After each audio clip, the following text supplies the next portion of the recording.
Okay, further continuing with motion.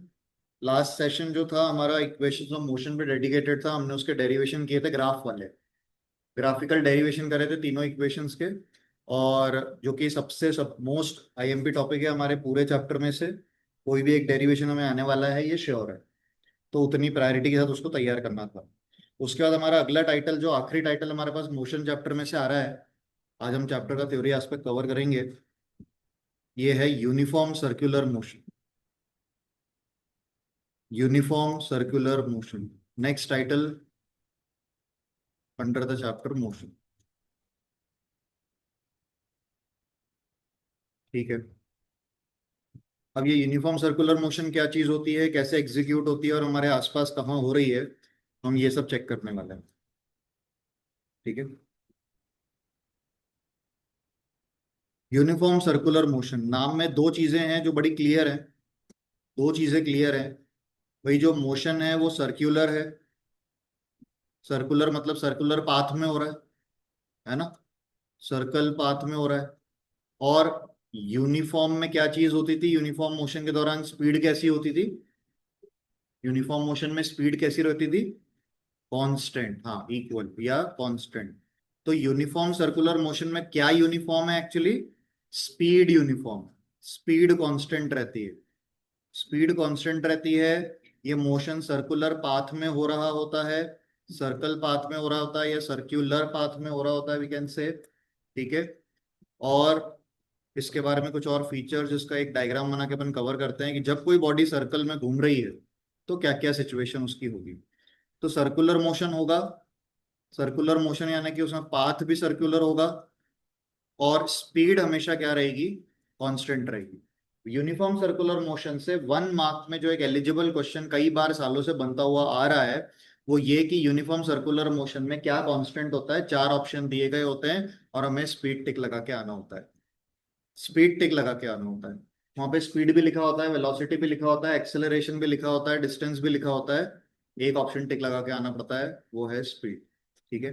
तो एक question तो आपका सामने हेडिंग से निकल गया। अब इसको स्ट्रेट करते हैं और इसके एग्जाम्पल देखते हैं। ठीक है। चलिए। जब कोई बॉडी सर्कल में मूव करेगी, कोई भी चीज जो सर्कुलर पाथ में मूव कर रही है, बहुत सारे एग्जाम्पल्स हमारे आस पड़ोस में होते हैं, नेबरिंग में, नेबरहुड में होते हैं। कई सारी चीजें हम ऐसी देख रहे होते हैं जो सर्कल में घूम रही है ना, कंटिन्यूअसली घूम रही है, सेम स्पीड पे घूम रही है। तो वो चीज यूनिफॉर्म सर्कुलर मोशन में आने। जब कोई चीज किसी सर्कुलर पाथ में घूमेगी तो डेफिनेटली हर सर्कल का क्या होगा, एक सेंटर होगा जिसके अराउंड बॉडी रोटेट कर रही होगी। सेंटर पॉइंट होना ही होना है, 100% कन्फर्म। पहले अगर मैं मानूं कि वो बॉडी ए पॉइंट पर, यहाँ पे, ठीक, बी पॉइंट, सी, सर्कुलर पाथ कवर कर रही है। एक साइक्लिस्ट है जो रेस ट्रैक पे चल रहा है। एक साइक्लिस्ट रेस ट्रैक पे चल रहा है, फिक्स्ड स्पीड पे चल रहा है, तो वो यूनिफॉर्म सर्कुलर मोशन कर रहा है। अगर वो अपनी स्पीड बदल रहा है, अगर वो अपनी स्पीड बदल रहा है तो वो सर्कुलर मोशन तो कर रहा है, लेकिन कैसा नहीं है वो, यूनिफॉर्म नहीं है, पर है सर्कुलर मोशन ही क्योंकि सर्कल में घूम रहे हैं। तो अगर स्पीड फिक्स है तो यूनिफॉर्म वर्ड लग जाता है। ठीक है। अब जब भी हमें किसी भी बॉडी की सर्कुलर पाथ पे अगर स्पीड बतानी होती है तो वो हमेशा उस पॉइंट पर टेंजेंट बना के बताई जाती है। वेलोसिटी, वेलोसिटी एक वेक्टर क्वांटिटी है, उसका डायरेक्शन होता है। वो डायरेक्शन हमेशा उस पॉइंट पर रेडियस से परपेंडिकुलर होता है। किसी भी पॉइंट पे अगर आपको वेलोसिटी बतानी हो तो velocity is always perpendicular to the radius. Velocity is always perpendicular to the radius. ठीक है, इसको जनरेट कर दो फटाफट, साथ साथ में फिर आगे बढ़ रहा है नेक्स्ट टॉपिक पे, इसको हटाएंगे यहाँ से। किसी भी पॉइंट पे वेलोसिटी बताने के लिए उस पॉइंट पर टेंजेंट परपेंडिकुलर बना दी जाती है, और वो परपेंडिकुलर हमेशा रेडियस के साथ 90 डिग्री के एंगल पे होती है। किसी भी पॉइंट पर वेलोसिटी को बताने के लिए, वेलोसिटी का डायरेक्शन बताने के लिए हमेशा उस पॉइंट पे एक परपेंडिकुलर ड्रॉ करके हम वेलोसिटी के डायरेक्शन या मोशन के डायरेक्शन को दिखा सकते हैं। इसको अभी जस्टिफाई भी करते हैं कि ऐसा क्यों। अब यहाँ पे अपन मेंशन करेंगे, भाई वेलोसिटी आपको क्या दिख रही है, हर पॉइंट पे डायरेक्शन क्या होता जा रहा है उसका, बदलता जा रहा है। ठीक है। अब देखो ये स्ट्रेट लाइन क्यों दिखा है। अगर इस पॉइंट पे ये बॉडी सर्कल में मुड़ नहीं रही होती तो ये बिल्कुल स्ट्रेट चली जाती।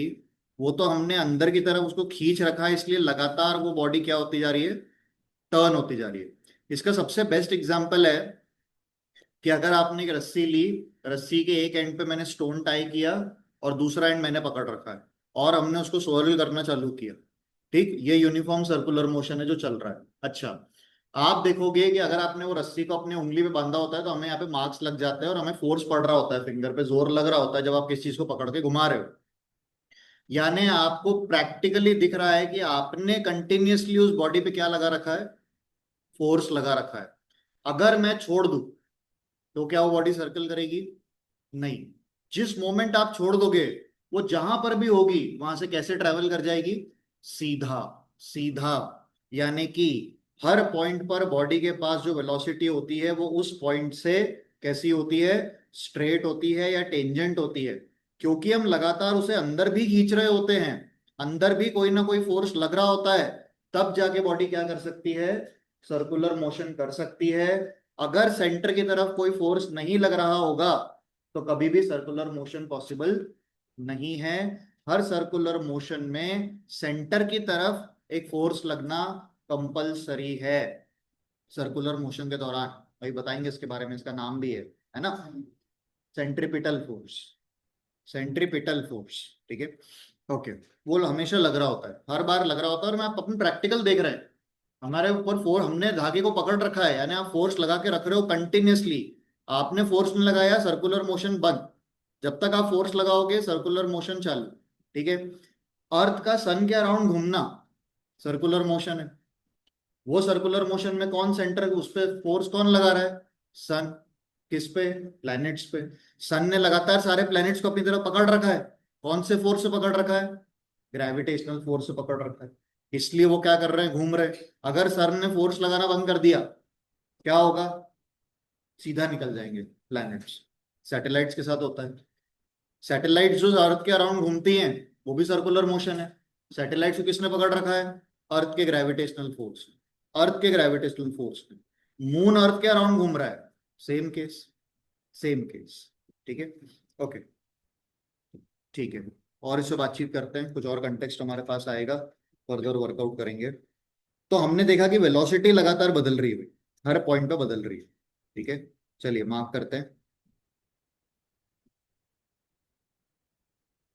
ओके, पहला पॉइंट डालते हैं। When a body moves in a circular path, when a body moves in a circular path,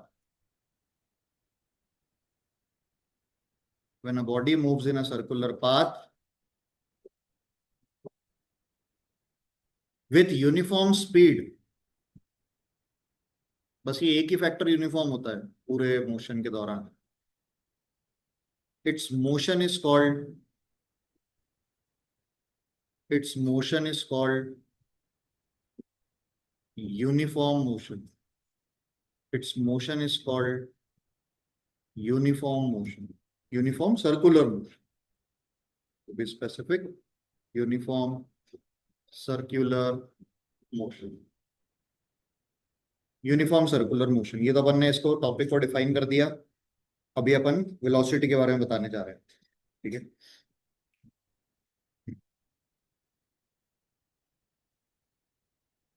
अब अगला point, when body moves along circular path, when body moves along circular path, then its direction, then its direction of motion, direction of motion, यानी कि जो वो arrows बनाए अपन ने diagram में, direction of motion bracket में वेलोसिटी, वेलोसिटी का direction changes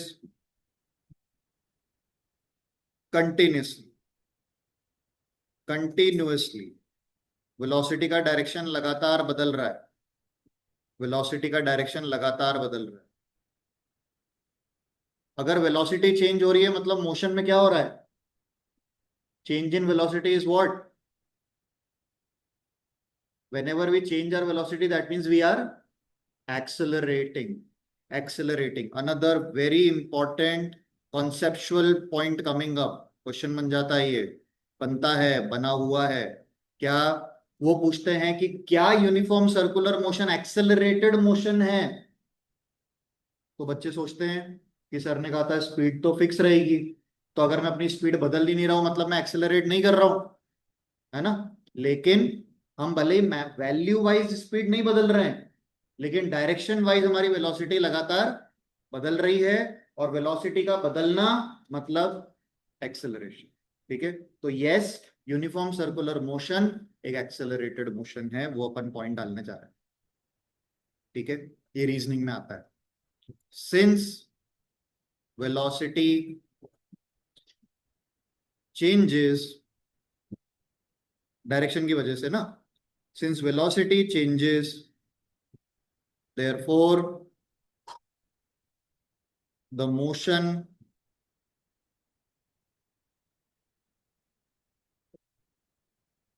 is said to be, the motion is said to be accelerated motion।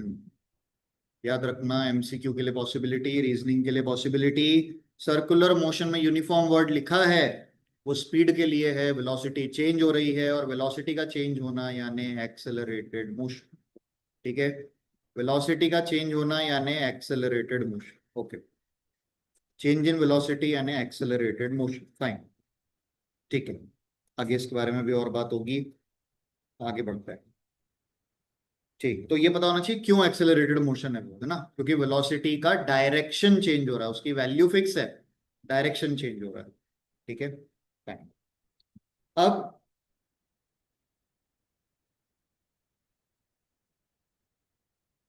ये जो एक्सेलरेशन है, इसका डायरेक्शन सेंटर की तरफ होता है। The direction of this acceleration, the direction of this acceleration is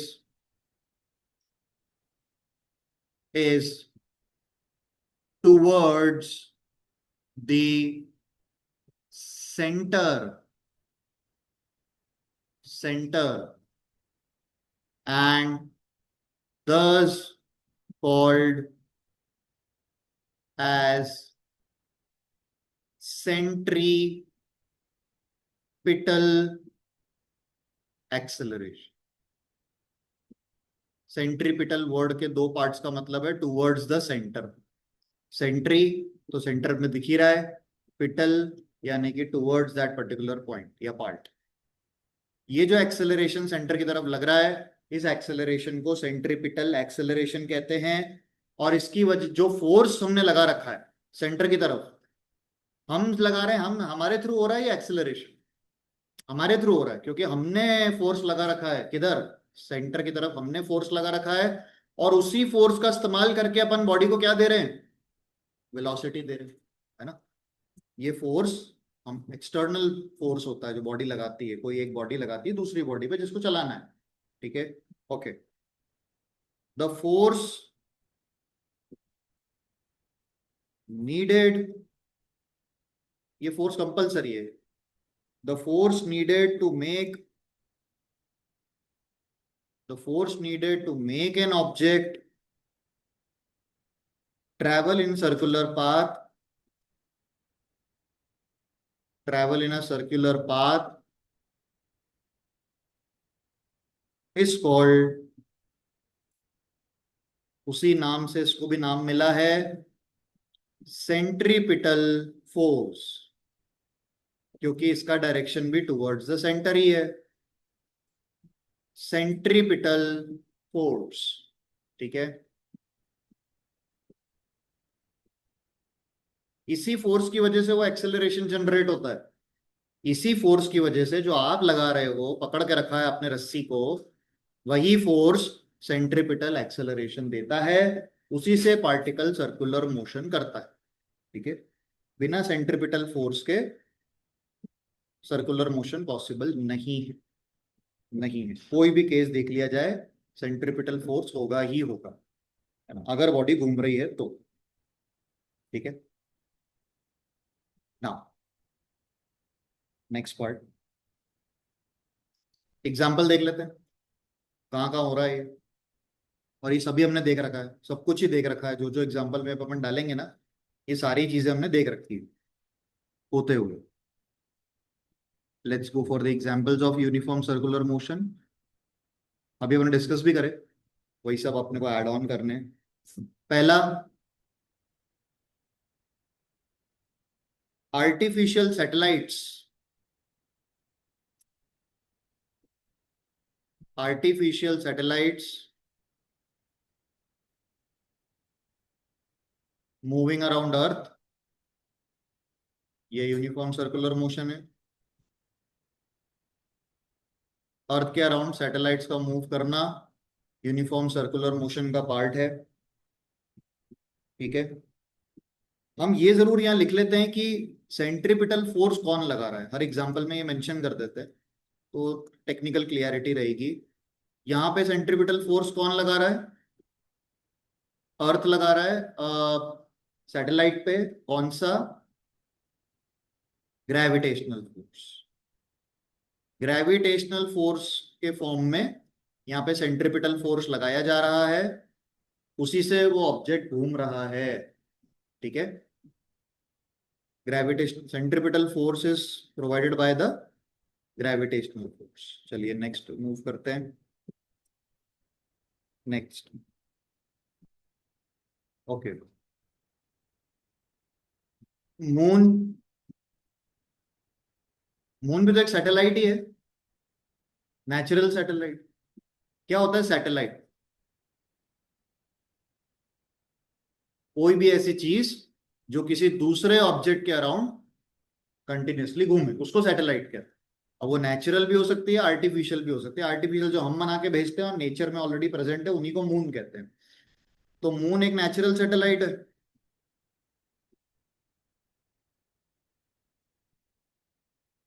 moving around अर्थ, वही सेम केस है। फोर्स ऑफ ग्रेविटी, वही ग्रेविटेशनल फोर्स, एक्सेलरेटेड मोशन है, सेम ही केस है। सेंट्रीपिटल फोर्स फिर से कौन दे रहा है? ग्रेविटेशनल फोर्स ही दे रहा है, ठीक है। अर्थ मूविंग अराउंड सन, वही बात, ग्रेविटेशनल फोर्स ही इन्वॉल्व है इस बार भी।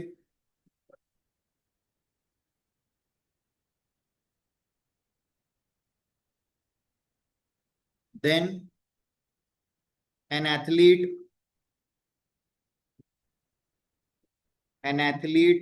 Moving on a circular track. Cyclist भी हो सकता है moving on a circular track,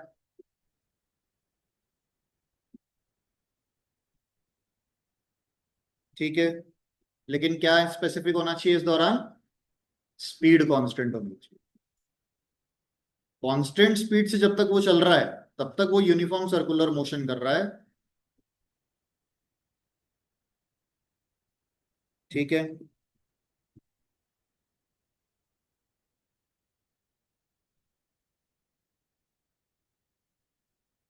okay, क्या आप सोच सकते हो क्या कि एथलीट पे सेंट्रीपिटल फोर्स कौन लगा रहा है? Think about it. हमने कहा बिना सेंट्रीपिटल फोर्स के सर्कुलर मोशन हो ही नहीं सकता। एथलीट पे कौन लगा? कौन है? कौन एथलीट पे फोर्स लगा रहा है? उसको सेंट्रीपिटल फोर्स कहां से मिल रहा होगा? ग्रेविटी, ग्रेविटी डाउनवर्ड होती है, only, it's only downward. What is providing an athlete a centripetal force? Centripetal force है, पर कौन लगा रहा है, कहां से आ रहा है? एट्थ क्लास में एक चैप्टर था, फोर्स, फोर्स एंड प्रेशर. उसमें आपने टाइप्स ऑफ फोर्सेस पढ़े. फ्रिक्शन. जब कोई व्यक्ति दौड़ रहा है तो कौन सा फोर्स इन्वॉल्व है? एक तो ग्रेविटी इन्वॉल्व है जो कि नीचे लग रही है, और एक फ्रिक्शन इन्वॉल्व है. और जब हम घूम रहे होते हैं और अगर आपको खुद को टर्न करना है, तो आपने कभी अपने मोशन पे अगर दौड़ते समय ध्यान दिया हो कि जब आपको टर्न करना है तो आपके पैरों में, पैरों पे से फोर्स आप रोड के राइट साइड पे भी शिफ्टिंग करते हो. पैरों से फोर्स थोड़ा सा राइट साइड की तरफ शिफ्ट होता है. तो अगर मैं बाहर की तरफ फोर्स लगा रहा हूं तो फ्रिक्शन किधर लगेगा? Friction is always opposite to the motion, opposite to the direction of motion.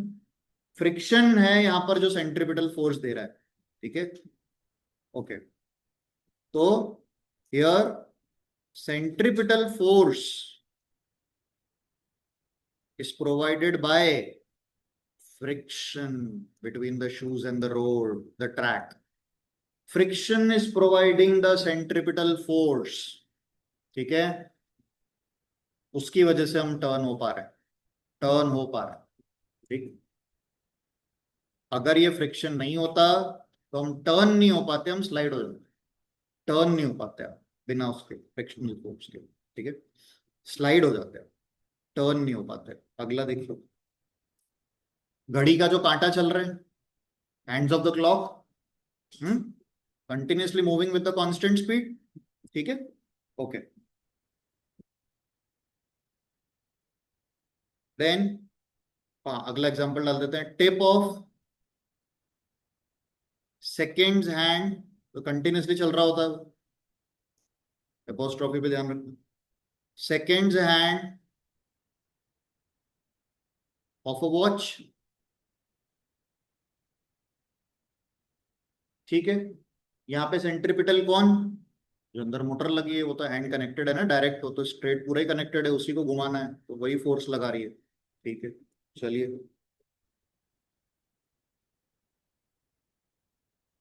है ना.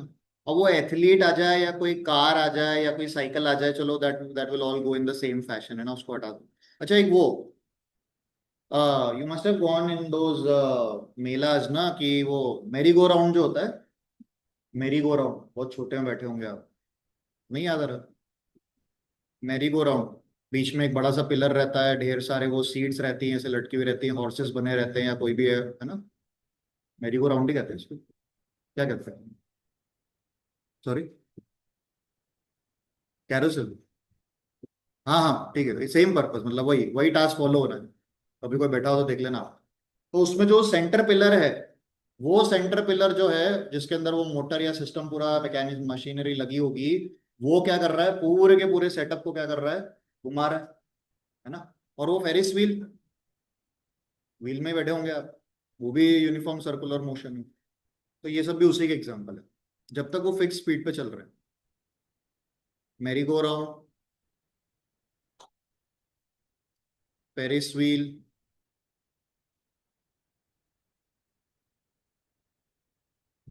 ठीक है, ये सब भी उसी का पार्ट है. ठीक है,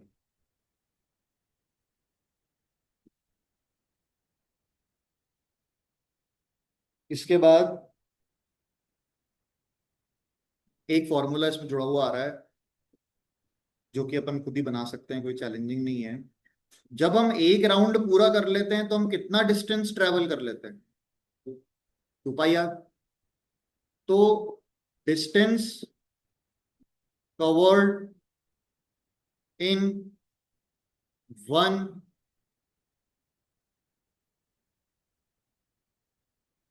complete round, one complete round, कितना बोला अभी आपने, 2 पाई आर. और हमने क्या कहा, हमारी स्पीड तो कांस्टेंट है पूरे मोशन में, स्पीड कांस्टेंट है, उसको मैं ले लेता हूँ v. और जो टाइम लग रहा है, एक राउंड जब कंप्लीट करते हैं तो टाइम टेकन जो होता है वो हो गया कैपिटल टी। फॉर्मूला बना देते हैं। फॉर्मूला वो वाला कौन सा हमारे पास पहले से ही है कि स्पीड इज इक्वल टू, तो डिस्टेंस अपॉन टाइम होता है, उसमें वो डेटा डाल देते हैं। डन।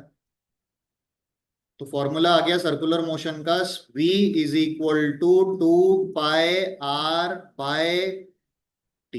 That's it. चलिए इंक्लूड कर देते हैं। ये सर्कुलर मोशन की स्पीड का फॉर्मूला हो गया। कैपिटल टी जो है वो टाइम टेकन है, 2 πr तो वही गया अपना राउंड, एक रोटेशन। ठीक है।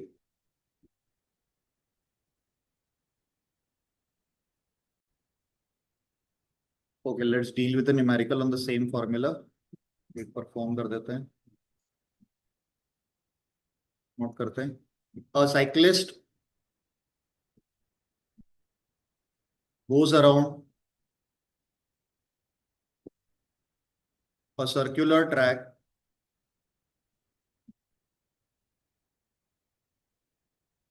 once every 2 minutes. If radius of the track is 105 meters, calculate his speed. Pi to be taken as 22/7। ठीक है, इसको परफॉर्म कर लेते हैं।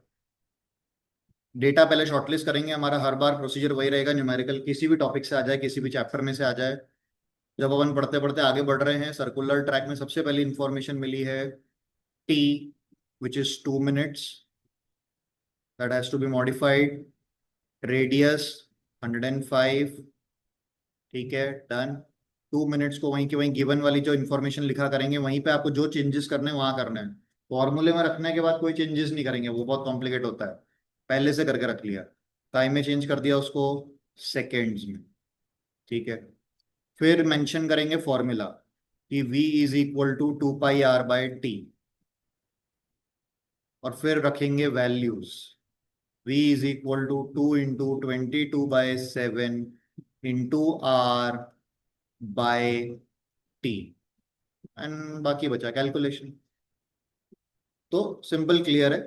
पहले आप गिवन इंफॉर्मेशन डालें, फॉर्मूला डालें, फॉर्मूले में वैल्यूज डालें, और कैलकुलेट करके अपना आंसर निकाल दें। इतनी स्टेप्स में काम होना चाहिए। ये यहाँ से कैंसिल हो रहा है पूरा पूरा। ये हो गया। इसको अपन यहाँ से हटा लेते हैं। ये मिल गया। ये भी और रिड्यूस हो जाएगा। ये भी रिड्यूस हो रहा है। ये आ गया। अब मेरे पास बचा ऊपर तो 11 और नीचे 2, यानी कि 5.5 मीटर पर सेकेंड। 5.5 मीटर पर सेकेंड हमारे पास बच गया।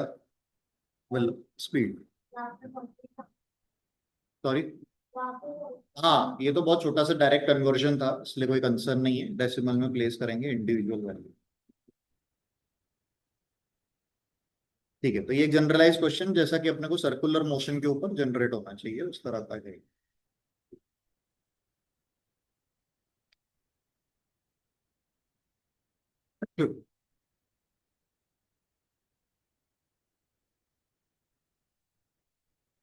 ठीक है। पहले हम हमारी ये जो नई वाली एडिशन वाली बुक आई है, इसके एग्जाम्पल्स भी कवर कर लेते हैं, ताकि क्वेश्चन रेंज वहां से मिल जाएगी। और फिर एक्सरसाइज के फॉर्म में उसको सारे क्वेश्चंस को रिवाइज करने में आ जाएगा एक बार। तो बुक का रेंज कवर हो जाएगा। ये हमारा मोशन चैप्टर फाइनली कंप्लीटेड है पूरा। जितना डेटा आपके पास है मोर देन सफिशिएंट है। आप अगर उस नोटबुक को प्रॉपरली रिवाइज कर लेते हैं तो ये सारा मैटर कवर हो रहा है, इजीली हो रहा है। कोई भी क्वेश्चन हमारी रेंज के बाहर नहीं जाएगा। हमारा स्कोर निकलना चाहिए, है ना।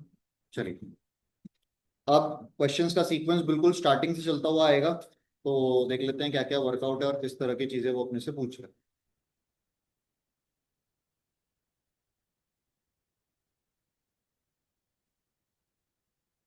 ठीक है, पहला वाला लेते हैं।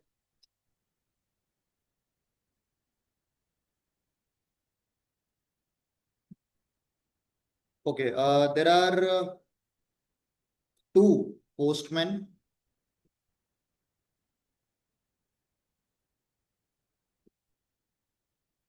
Okay, they start walking towards each other from a distance of 210 योजन्स.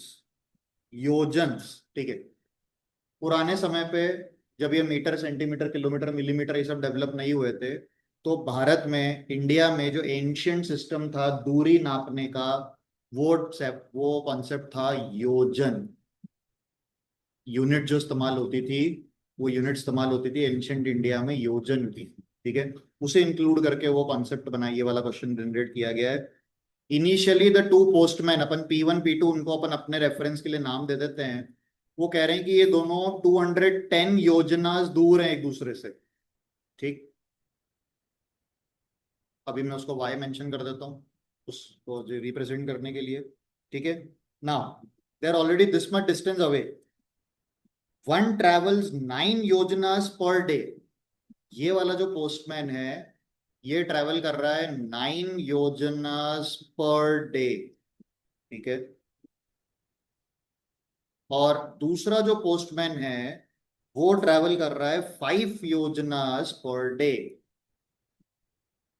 Okay, and they are asking us कि कितने दिन में they will meet each other, in how many days they will meet each other.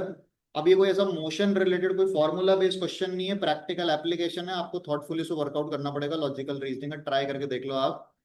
ये 9 योजना अगर एक दिन में जा रहा है और ये 5 योजन पर डे में जाता है, तो कितने दिन बाद ऐसा हुआ होगा कि दोनों किसी पॉइंट पे आके मीट कर गए होंगे. और टोटल उनको ट्रैवल कितना करना है? 210. टोटल डिस्टेंस 210 ट्रैवल करना है. हाँ, चलिए. टोटल डिस्टेंस कवर्ड बाय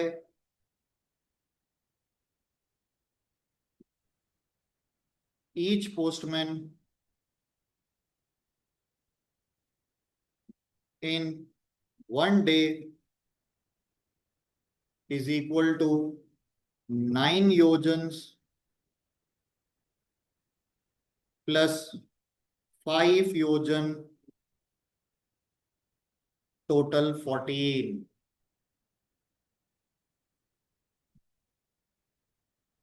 14 योजन्स एक दिन. ठीक है, तो 14 अगर एक दिन में हो रहा है तो 210 कितने दिन में होगा? यूनिटरी मेथड लगानी थी. 14 का कवरेज अगर एक दिन में हो रहा है तो 210 का कवरेज कितने में होगा, ये अपने को निकालना था. टाइम टेकन टू कवर 210 योजन्स टुगेदर, यानी दोनों को मिलके कवर करना है एक साथ. 210 divide by 14 is equal to 15 days. 15 दिन में दोनों मीट कर जाएंगे. कंक्लूडिंग स्टेटमेंट हर क्वेश्चन को मिलेगा, चाहे मैथमेटिक्स हो चाहे physics. Both postman will meet each other, will meet each other after 15 days. ठीक है, नई रेंज, नई वेराइटीज हैं, कोई भी क्वेश्चन पिक होके आ सकता है.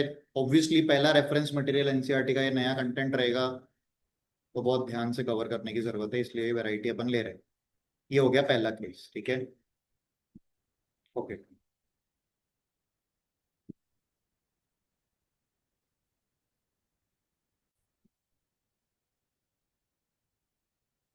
He swimmed across the swimming pool in 50 seconds. How much he traveled? How much he traveled? How much he traveled? 50 meter. Distance traveled, ठीक है, included. Distance traveled 50 meters जाने और आने का. 25 one side, 25 the other side. Total distance traveled 50 meters. Time taken time taken 50 seconds, speed, average speed will be total distance upon total time. पढ़ा है formula, लिखा है, total distance upon total time, and the answer is 1 meter per second. What about velocity? What about average velocity? The same question was given in test with different objects. Average velocity.